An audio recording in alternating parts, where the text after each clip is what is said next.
En el nombre del Padre, y del Hijo, y del Espíritu Santo. Amén.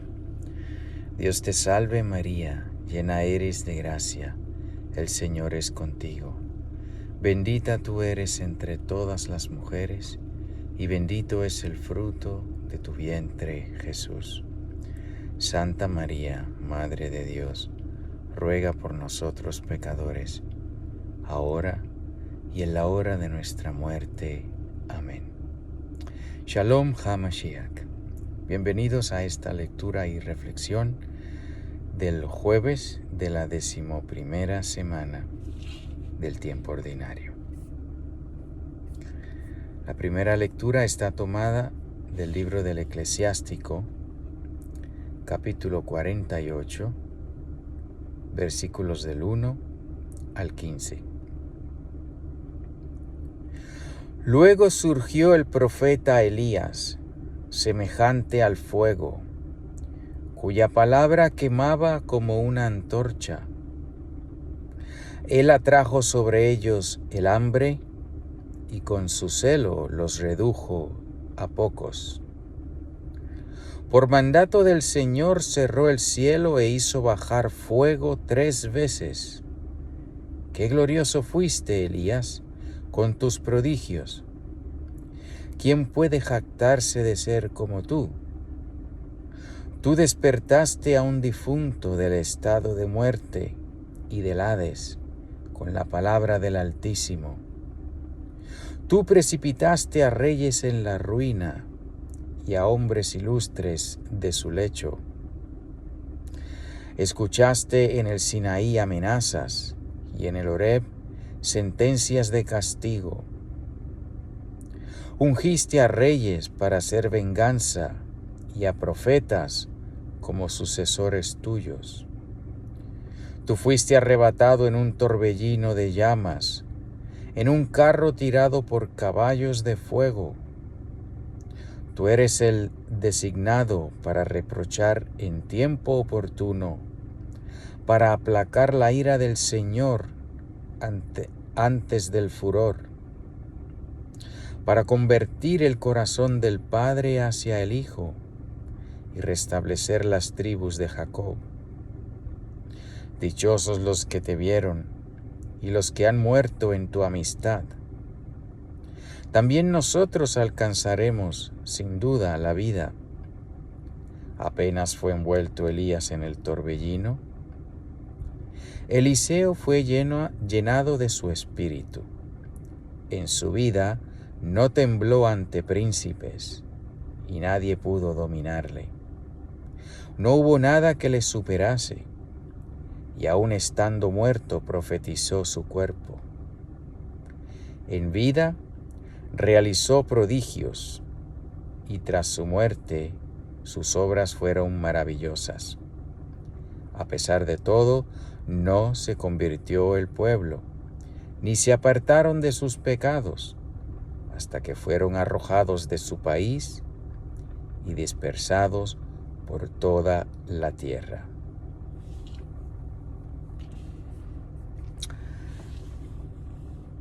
Bendito sea Dios.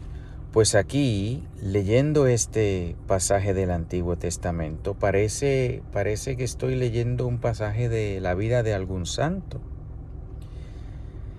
Y esto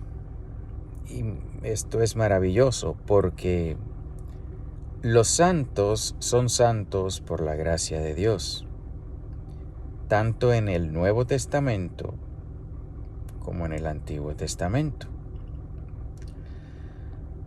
Esta idea equivocada que tienen muchos hermanos separados, muchos protestantes y lamentablemente pues muchos católicos también, que no es la enseñanza oficial de la Iglesia, es una idea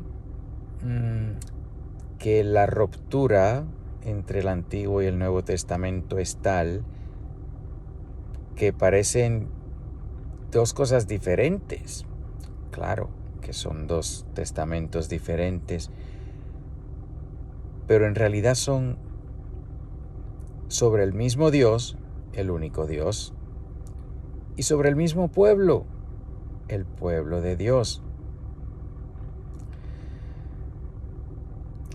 En otras ocasiones he hecho la comparación de una virgen y una mujer casada. Cuando uno mira a una niña, cuando es niña, y luego uno mira a esa misma niña después de estar casada, obviamente hay diferencias, hay cambios, existen cambios obvios, la manera que se comporta una, como la manera que se comporta otra. La primera, pues es una niña, una hija dentro de la casa de su padre. La segunda está casada y vive con su esposo. Estoy hablando como si fuesen dos distintas, pero es la misma persona. Es la niña que primero vive con su padre y al crecer se casa y vive con su esposo. Y aunque uno vea cambios reales, cambios verdaderos, cambios obvios, no deja de ser la misma persona. Cuando uno mira al pueblo de Dios en el Antiguo Testamento, uno ve ciertas cosas que cuando uno mira al pueblo de Dios en el Nuevo Testamento son diferentes. En el Antiguo Testamento el pueblo de Dios estaba circunscrito a la Tierra Santa. En el Nuevo Testamento el pueblo de Dios está esparcido por todo el mundo. Así que eso es una de las diferencias, el tamaño. El pueblo de Dios ahora es muchísimo más grande que entonces. Pero démonos cuenta que tanto unos como los otros somos hijos de Abraham. Somos hijos de Dios. Somos el pueblo de Dios. Que Dios nos iba instruyendo, en el Antiguo Testamento nos iba instruyendo, enseñando como a niño, porque éramos un niño, el pueblo de Dios era un niño. Por eso cuando el Señor dice, de Egipto llamé a mi hijo, sabemos que esa profecía se cumple en Jesucristo, pero cuando fue pronunciada originalmente se estaba refiriendo al pueblo de Dios, que era un niño. Ya el pueblo de Dios es un adulto. El Señor prometió en el Antiguo Testamento que Él se casaría con su pueblo, el profeta Oseas, capítulo 2, versículos 21 al 25, dice, este es el Señor hablándole a su pueblo, te desposaré conmigo para siempre, te desposaré conmigo en justicia y derecho, en amor y misericordia. Te desposaré conmigo en fidelidad y conocerás al Señor. El Señor prometió que se iba a desposar con su pueblo. Cuando vemos a la Iglesia, la una, santa, católica y apostólica Iglesia, es la esposa de Cristo, es la esposa de Dios hecho hombre. En el Antiguo Testamento es la hija de Dios, la hija del Padre. En el Nuevo Testamento es la esposa del Hijo. Pero es el mismo pueblo. Así como cuando yo miro cuando hay una mujer que ha sido niña y tú tienes fotos y la ves cómo estaba de niña y cómo la ves de casada, pues es la misma mujer, cambiada, crecida, más madura, sí, ha cambiado su estado, ya no es una doncella en casa, ahora es una mujer casada. Pues así con el pueblo de Dios. Vemos en el Antiguo Testamento una manera de ser, de las cosas, de la relación entre Dios y su pueblo, y en el Nuevo Testamento vemos unos cambios. pero no hay contradicción, no es un pueblo completamente diferente, que el Señor se arrepintió y comenzó con otro. No, es el mismo pueblo. Vemos diferencias en el pueblo de Dios, en la iglesia, en el nuevo pueblo de Dios, que decimos nuevo porque el estado es nuevo, no porque el Señor se haya arrepentido y haya rechazado a su pueblo. Como dice San Pablo, el Señor no, el Señor es fiel a sus promesas. Los rechazó por un tiempo, es decir, para darles celos, pero los va a volver a llamar. Y San Pablo habla de eso, pero ya será en otro video. ¿Por qué estoy diciendo esto del pueblo de Dios, cómo es el mismo, aunque se ve diferente? Pues porque cuando leemos aquí de el profeta Elías y del profeta Eliseo, que comencé diciendo, parece que estoy leyendo la vida de santos, pues es que fueron santos. Es que fueron santos. Dirán, pero los santos son aquellos que siguen a Jesucristo. Sí, ellos son de las personas en el Antiguo Testamento que seguían y amaban a Jesucristo sin conocerlo. Lo que la Iglesia enseña que es el bautismo por deseo. Ellos, de haber sido presentados con Jesucristo, le hubiesen aceptado y amado.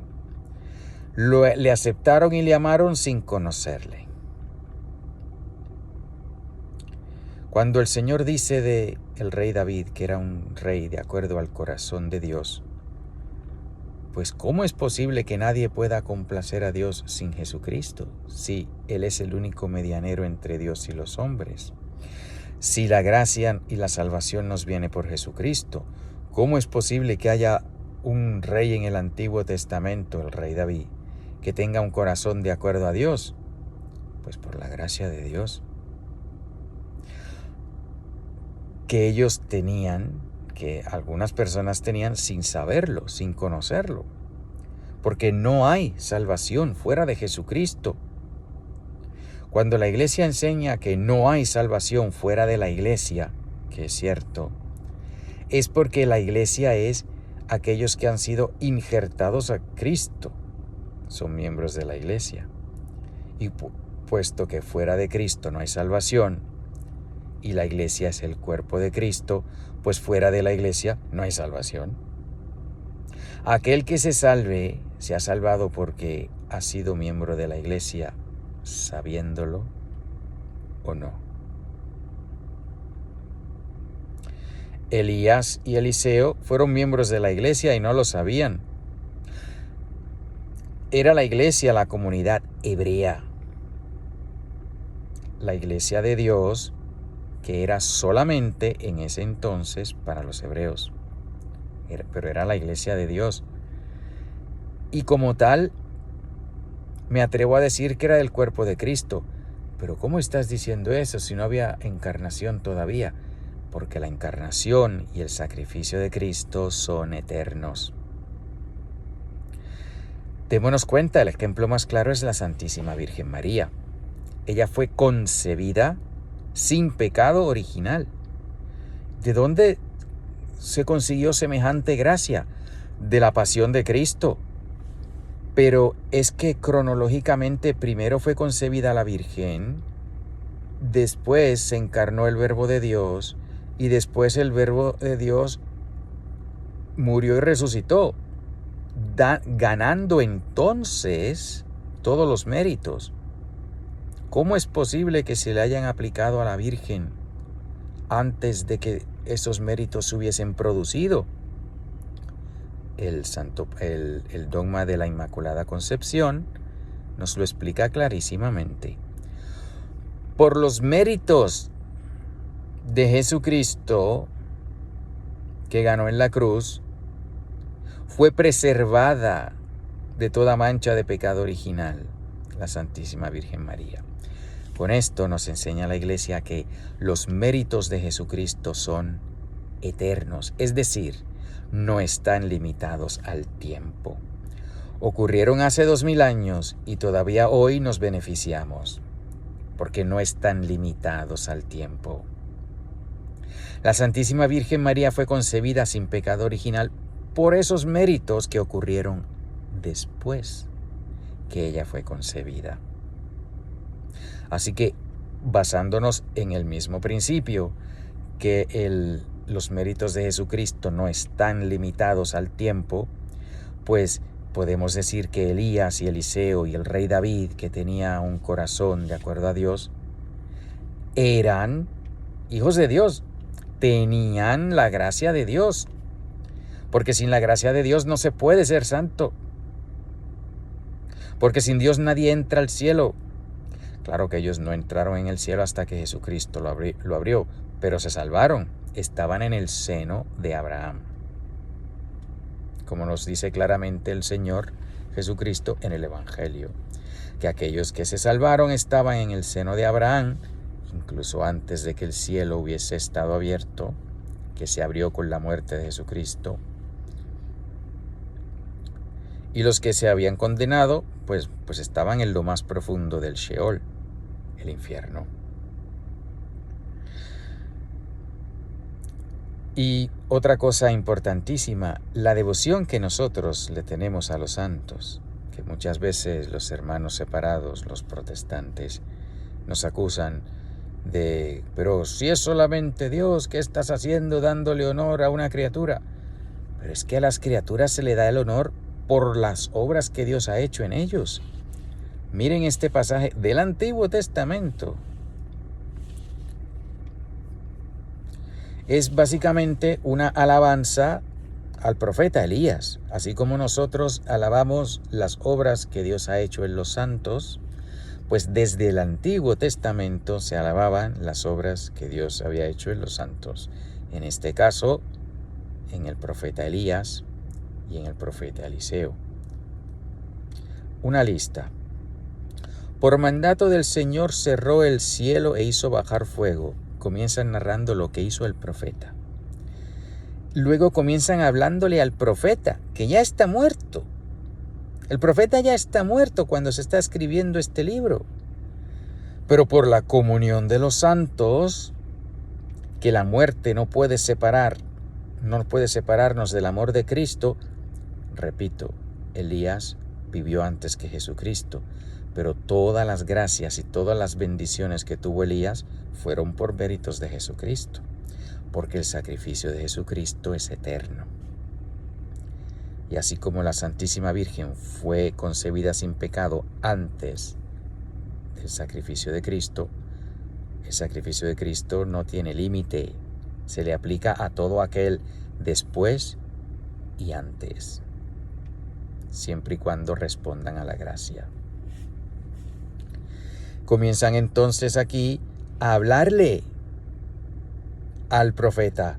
¡Qué glorioso fuiste, Elías, con tus prodigios! ¿Quién puede jactarse de ser como tú? Tú despertaste a un difunto del estado de muerte. Perdón, dije que después que Elías había muerto, quise decir después que había subido al cielo, porque él no tenemos evidencia que haya pasado por la muerte, él fue llevado al cielo. Más bien al seno de Abraham, porque el cielo no estaba abierto. Así que ese lugar, el Sheol, ese lugar donde se le llama Sheol, pero ahí estaban los que estaban en la gracia de Dios, en el seno de Abraham, y en el más profundo del abismo o del Sheol, los que no tenían la gracia de Dios, los que estaban en el infierno. Pero comienzan a hablarle a él después que ya no estaba en este mundo. ¡Qué glorioso fuiste, Elías, con tus prodigios! ¿Quién puede jactarse de ser como tú? Tú despertaste a un difunto del estado de muerte y del Hades con la palabra del Altísimo. Las obras de los santos son por la gracia de Dios, son con el poder de Dios, y es por la palabra de Dios que los santos hacen lo que hacen.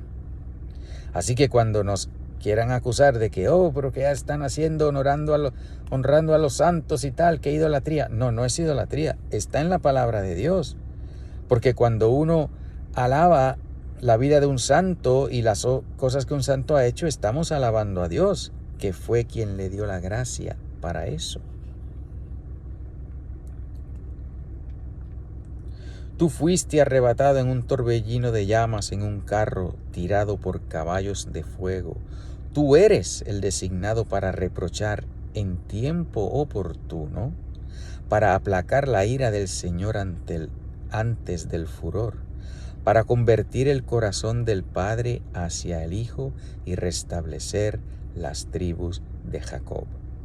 Está describiendo lo que más tarde hizo San Juan Bautista, que no era Elías, pero el Señor dice, Él es Elías porque estaba en el espíritu de Elías. Aquí mismo dice, Eliseo fue llenado de su espíritu.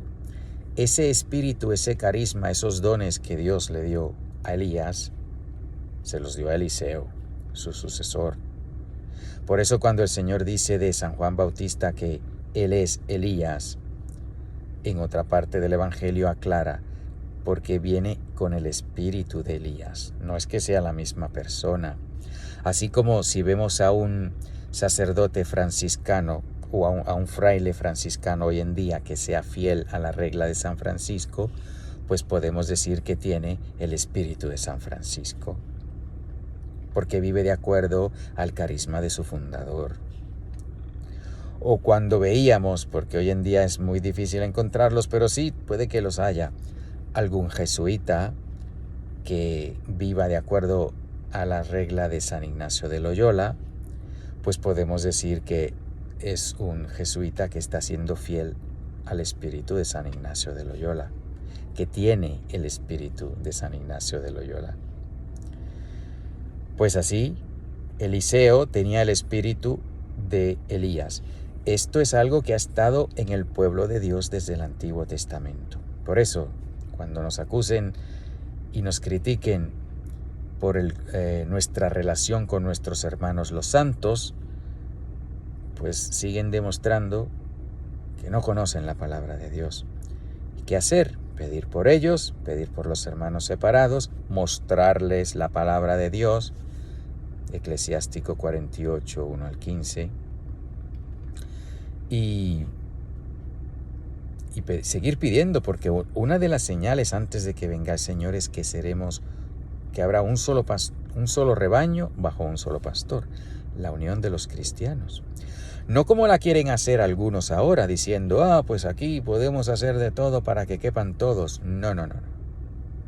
La unión de los cristianos es que todos estos cristianos separados que no aceptan la enseñanza de la iglesia, que la acepten y vengan a la unidad de la iglesia, siguiendo la enseñanza oficial e infalible de la iglesia. Es así como se consigue la unidad. La unidad no se consigue diciendo, entren todos y cada cual siga haciendo lo que le da la gana. No, eso no es así. Vengan todos y cada cual crea como le parece. Tampoco. La verdadera unidad de los cristianos es una fe, un bautismo, un solo Señor Jesucristo, como explica San Pablo. Y eso se va a conseguir antes de que regrese el Señor. Falta poco. Así que pidamos por nuestros hermanos separados, compartamos con ellos las Sagradas Escrituras, que ellos conocen unos versículos muy bien, los interpretan mal, pero no conocen la totalidad de las Escrituras.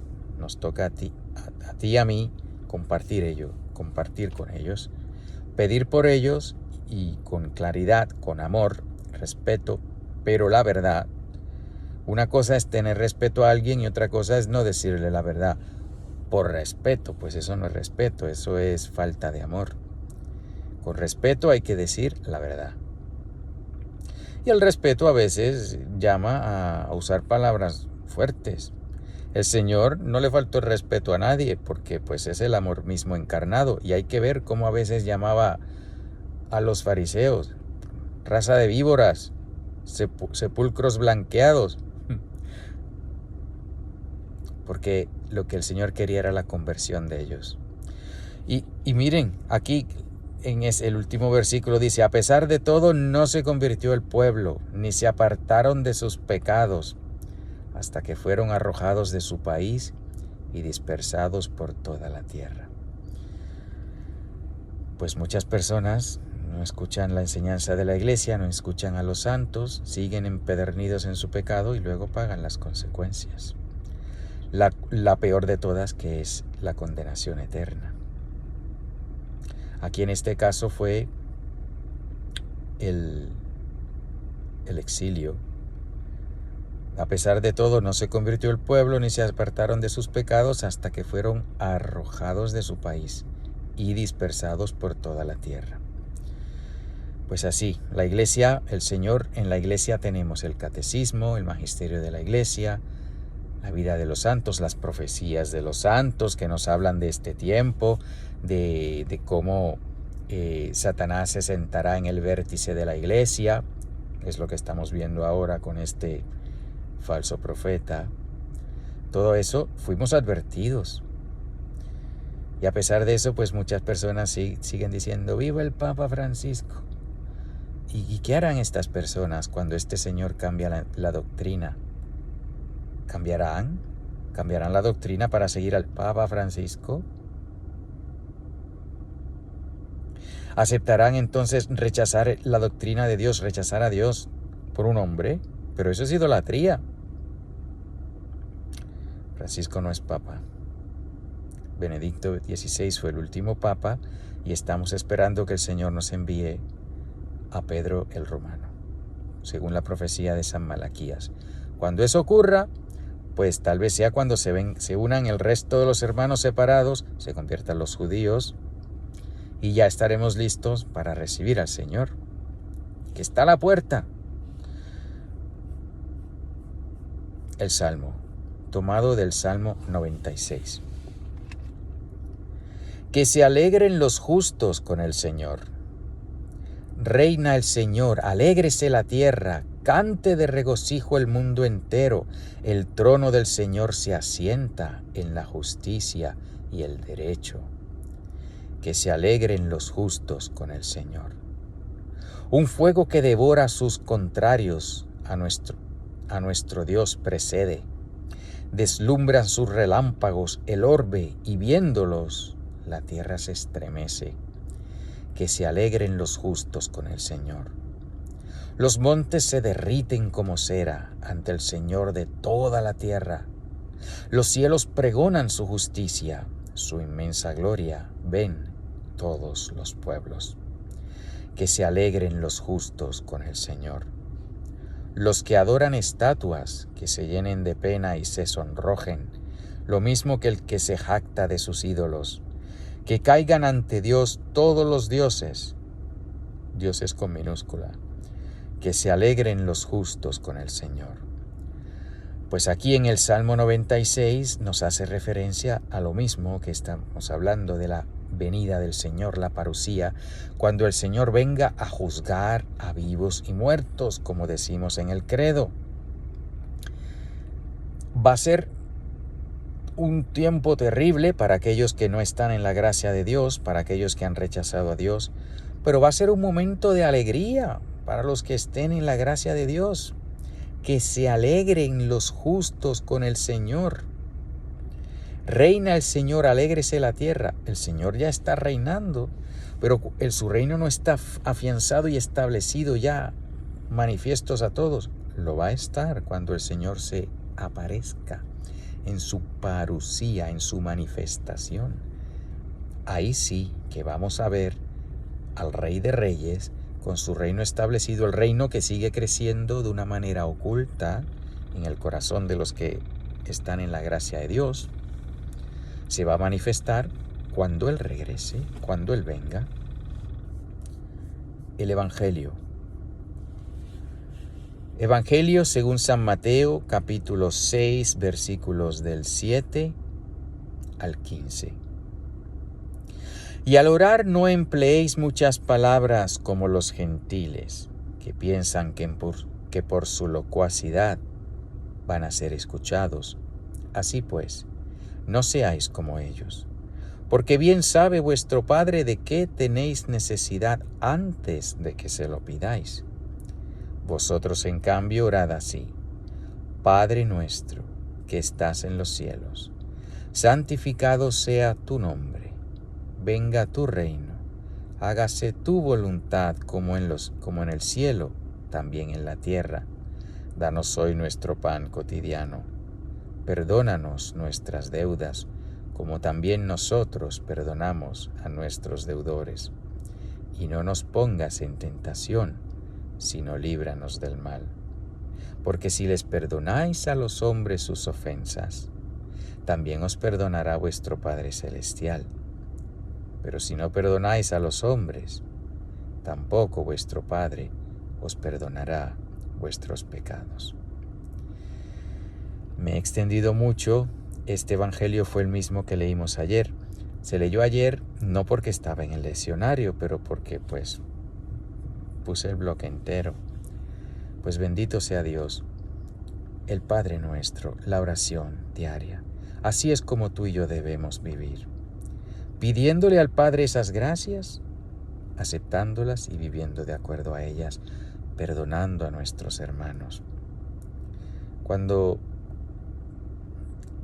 señalamos el error de Bergoglio y de todas estas personas que están haciéndole tanto daño a la Iglesia y a las ovejas de Cristo, no debemos tener odio en nuestro corazón contra ellos. Perdonarlos, claro que nuestro perdón no les va a dar la gracia de Dios, solo el perdón de Dios le dará la gracia de Dios si se arrepienten. Así que amonestarlos, corregirlos, denunciarlos, sí. Odiarlos, no. Pedir por los que nos persiguen, dice el Señor. Amad a vuestros enemigos. Pedid por ellos. No hacerles caso cuando enseñan disparates y mentiras. Pedir por ellos y advertir a los otros para que no caigan en el agujero de la falsa doctrina. Bueno, hoy sí que me he extendido. Que tengan un feliz día. Sigamos fieles, firmes. Recuerdo que pueden usar la pestaña de comunidad para pedir oraciones si quieren. Hasta ahora un suscriptor ha estado ahí, de tantos que son, pero está bien, no es esencial, solo el que quiera puede participar de eso. Pero siempre lo que sí es esencial es estar en la gracia de Dios, siempre, para recibirlo con alegría cuando venga. Marránata, Marránata, Marránata, en el nombre del Padre, y del Hijo y del Espíritu Santo.